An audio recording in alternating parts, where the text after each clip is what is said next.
Am I the a-hole for cutting off my neighbors from using our water after their well dried up? We live in a suburban country neighborhood USA. All the homes are on well septic. There are original 1960s ranchers with a few newer larger 90s homes sprinkled throughout. We're in a newer 90s house and the neighbors are in one of the original homes. We each have to low-yield wells and one of theirs has been dried up since before they bought the home. Last week their good well stopped working and they asked my wife if they could fill up buckets for their animals. More on this later. And garden. In the vein of being a good neighbor, she naturally said yes. They've had a well company out and have been messing with both their wells on their own. But these past few days there's been no work being done and they provided no update. My wife asked what was up the other day and they said that they have basically been getting the runaround by various oil companies and they don't have time to pursue this harder. Every day it's multiple 5-gallon buckets in the morning and evening that they're filling with our hose. Probably 20 to 30 gallons each fill up. It's 2 adults and 8 kids in their home, a large garden and a large illegal number of chickens and turkeys. They've clearly brought this on themselves with heavy irresponsible water use. They have a bunch of roosters that are not legal and are driving the neighborhood crazy. So I've been kind of irritated that we're supporting the obnoxious rooster operation. Also obviously worried the increased use on our aquifer will mess our water flow up. But it's pretty cold to say, hey, you can't fill up your buckets anymore. You're on your own, so we've been wrestling with what to do. Yesterday they had an older lady walking around their yard yelling and praying for the wells to open up. This was the last straw for us. In my opinion, this is a serious problem that requires a serious,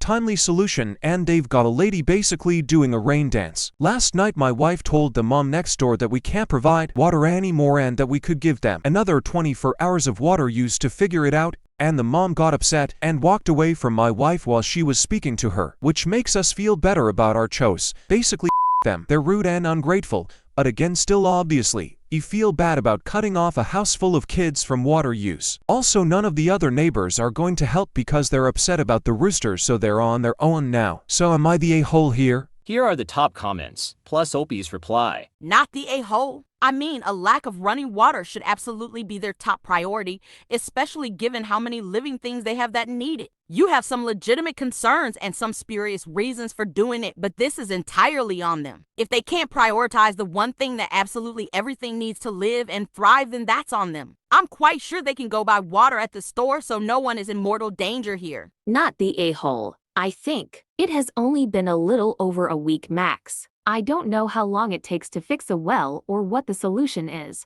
but they can, I'm assuming, buy water at a store. I think you should probably put a cap on it, like you can't water your garden, but you can water your kids and chickens, and maybe a deadline like if they want to use your water, you need to be kept up to date, and if anything changes in your water situation, you were going to cut them off immediately? OP replied. It's been a week. If they had a plan in motion like we're getting a new well drilled next week, we would have supported them through that.